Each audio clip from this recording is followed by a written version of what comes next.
अस्सलाम वालेकुम dear students. आज के इस लेक्चर के अंदर हम डिस्कस करेंगे internal energy of the system. Internal energy of the system actually इसको अगर हम डिफ़ाइन करें तो ये सिस्टम की एक थर्मोडायनेमिक प्रॉपर्टी है जो कि एसोसिएट होती है मॉलिक्यूल्स ऑफ द सिस्टम से। और मॉलिक्यूल्स ऑफ सिस्टम में जितनी भी तरह की एनर्जीज़ हैं उसको जो है हम काउंट करते हैं। नॉर्मली जो सिस्टम की एनर्जीज़ हैं ये दो तरह की एनर्जीज़ होती हैं, एक है काइनेटिक एनर्जी और दूसरा है पोटेंशियल एनर्जी। तो इसका मतलब कहा जाएगा कि जो internal energy of the system है it is sum of all type of energies, जिसमें काइनेटिक एनर्जी भी आती है और पोटेंशियल एनर्जी भी आती है। जो आज हम डिस्कस करने जा रहे हैं इनको हम वन बाय वन डिस्कस करेंगे कि पोटेंशियल एनर्जी क्या है और काइनेटिक एनर्जी क्या है। तो सबसे पहले हम स्टार्ट करते हैं kinetic energy of the system से। काइनेटिक एनर्जी एक ऐसी एनर्जी को कहा जाता है जो कि मोशन की वजह से हो, कि कोई भी पार्टिकल है, कोई भी सिस्टम है, उसके अंदर मौजूद जो पार्टिकल्स हैं, मॉलिक्यूल्स हैं, वो मूव कर रहे हैं, तो इसको हम काइनेटिक एनर्जी के साथ एसोसिएट करते हैं। When we talk about the movement of molecules, there are three types of movement. Translatory motion है, vibrational motion है और rotational motion है। So इसी तरह से vibrational kinetic energy, rotational kinetic energy और translational kinetic energy भी उसी कैटेगरी के अंदर आएगी। अब अगर हम इन एनर्जीज़ को वन बाय वन अंडरस्टैंड करें कि ट्रांसलेशन एनर्जी क्या है, वाइब्रेशनल एनर्जी क्या है और रोटेशनल एनर्जी। ट्रांसलेशन एनर्जी का मतलब है कि एक मॉलिक्यूल यहाँ से स्टार्ट हुआ, यहाँ गया, वहाँ पहुँचा, वहाँ से घूमता फिरता यहाँ पे आया, तो इस तरह के मोशन को हम नाम देंगे ट्रांसलेटरी मोशन। यानी पूरी की पूरी बॉडी जो है मूव कर रही है। इवन मैं अगर यहाँ से यहाँ पे जा रहा हूँ या फिर इससे आगे आ रहा हूँ या फिर इसके साथ पीछे जा रहा हूँ, तो इस तरह की जो मूवमेंट होगी इसको हम ट्रांसलेटरी मोशन कहेंगे। दूसरी साइड पे जो आती है वो है रोटेशनल मोशन। रोटेशनल मोशन जो है मॉलिक्यूल्स की किस तरह की मोशन को कहा जाता है, जिसमें पार्टिकल मूव करे, रोटेट करे। केमिस्ट्री के अंदर ये जो रोटेशन है, रोटेशन को थोड़ा सा हम डिफ़ाइन करते हैं कि रोटेशन केमिस्ट्री के लिए कौन से पार्टिकल्स रोटेशन शो कर सकते हैं। रोटेशन के लिए जो हम बेसिक टर्मिनोलॉजी यूज़ करेंगे वो है कि मोनो एटॉमिक मॉलिक्यूल्स एटलीस्ट नहीं होने चाहिए। ये कम से कम ऐसे मॉलिक्यूल्स हों जिनके अंदर जो है क्या हो कि सेंटर ऑफ ग्रेविटी बने और सेंटर ऑफ ग्रेविटी के अराउंड जो है मॉलिक्यूल्स मूव करें। उसके मुकाबले में जो नेक्स्ट आता है वो क्या है, वो है वाइब्रेशनल मोशन। वाइब्रेशनल मोशन के अंदर जो है जो मॉलिक्यूल के लिए रिक्वायरमेंट समझी जाती है केमिस्ट्री के अंदर वो है बॉन्ड की प्रेजेंस। यानी इसका मतलब ये है कि even mono atomic molecules vibrational motion भी शो नहीं कर सकते।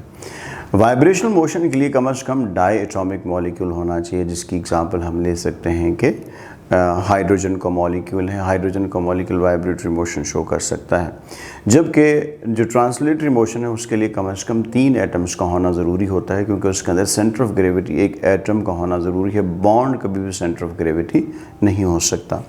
सो इस तरह से ये डिफरेंट टाइप्स ऑफ जो है एनर्जीज़ हैं जो कि हम किसी भी सिस्टम के लिए विद द टाइप मोशन के लिहाज से हम एक्सप्लेन करते हैं। इसके बाद जो दूसरी टर्म आती है वो है पोटेंशियल एनर्जी। पोटेंशियल एनर्जी किसी भी सिस्टम के अंदर होती है उसकी पोजीशन की वजह से। और जब हम केमिस्ट्री में बात करते हैं पोजीशन की, तो केमिस्ट्री में पोजीशन का मतलब होगा एग्जैक्टली कि फोर्स, कि एक मॉलिक्यूल, एक एटम दूसरे एटम के साथ किस तरह से जुड़ा हुआ, वो जो उसको बाइंड करके रखती है फोर्स, वही उसकी पोजीशन डिफ़ाइन करती है। सो इसका मतलब ये हुआ कि केमिस्ट्री के अंदर जो पोटेंशियल एनर्जी को हम डिफ़ाइन करेंगे, it is all type of attractive forces जो है किसी भी सिस्टम के अंदर जो हो सकती हैं। इट कैन बी इधर केमिकल बॉन्ड्स और the van der Waals forces, दोनों तरह की हो सकती हैं। सो आइए इस एक क्विज़ को अंडरस्टैंड करते हैं। ये क्विज़ आपके सिस्टम की इंटरनल एनर्जी को बड़े अच्छे तरीके से एक्सप्लेन कर सकता है। क्वेश्चन क्या है? क्वेश्चन ये है कि liquid is in equilibrium with its vapour state it's boiling point. इसमें ये चीज़ ध्यान में रखेंगे कि क्या है, बॉइलिंग पॉइंट के ऊपर जो है अपने लिक्विड स्टेट पे है, इक्विलिब्रियम स्टेट पे है। On average the molecules in the 2 phases, यानी लिक्विड और जो है वेपर फेज, इन दोनों में कौन सी चीज़ इक्वल है। और ऑप्शंस के अंदर है, पहली है इंटरमॉलिकुलर फोर्सेस, दूसरी है पोटेंशियल एनर्जी, तीसरी है टोटल एनर्जी और चौथा है काइनेटिक एनर्जी। अब यहाँ पर अक्सर स्टूडेंट जो है गलती करते हैं, वो कहते हैं कि टोटल एनर्जी इनकी जो है, क्योंकि टोटल एनर्जी तो हमेशा कंजर्व रहेगी, बट ऐसा नहीं है। आए इसको समझते हैं। देखिए एक लिक्विड है और ये लिक्विड स्टेट क्या है, लिक्विड क्या है, एक जो है अपने वेपर्स के साथ इक्विलिब्रियम पे है और ये जो है मॉलिक्यूल से इवापोरेट करें, जिस तरह से इवापोरेट करें उसी तरह से कुछ मॉलिक्यूल्स ऐसे भी हैं जो कि कंडेंस कर रहे हैं, इक्विलिब्रियम इसी तरह से कहेंगे। अब देखिए कि अगर एक लिक्विड स्टेट है किसी भी चीज़ की, इसका मतलब ये है कि उसके अंदर फोर्सेस वेपर स्टेट के मुकाबले हमेशा ज़्यादा होंगी। इसका मतलब ये है कि लिक्विड स्टेट की जो पोटेंशियल एनर्जी होगी वो वेपर फेज से हमेशा ज़्यादा होगी क्योंकि उसके अंदर फोर्सेस ज़्यादा हैं। उसके बाद इसका मतलब ये है कि दोनों में अगर जो है पोटेंशियल एनर्जी सेम नहीं है तो ये बात तो क्लियर हो गई कि दोनों में इंटरमॉलिक्यूलर फोर्सेस कभी भी सेम नहीं होंगे। अगर सेम हो जाए तो फिर तो दो फिज़िकल स्टेट्स नहीं बन सकती। तो इसका मतलब ये है कि दो डिफरेंट फिजिकल स्टेट्स हैं तो इनमें इंटरमॉलिक्यूलर फोर्सेस सेम नहीं हो सकती। इंटरमॉलिक्यूलर फोर्सेस सेम नहीं हो सकती, इसका मतलब ये है कि पोटेंशियल एनर्जी सेम नहीं हो सकती। और पोटेंशियल एनर्जी सेम नहीं है तो ये बात भी तय हो गई कि टोटल एनर्जी भी सेम नहीं हो सकती। तो इसका मतलब जो इसका करेक्ट आंसर होगा that is actually the kinetic energy. Reason क्या है?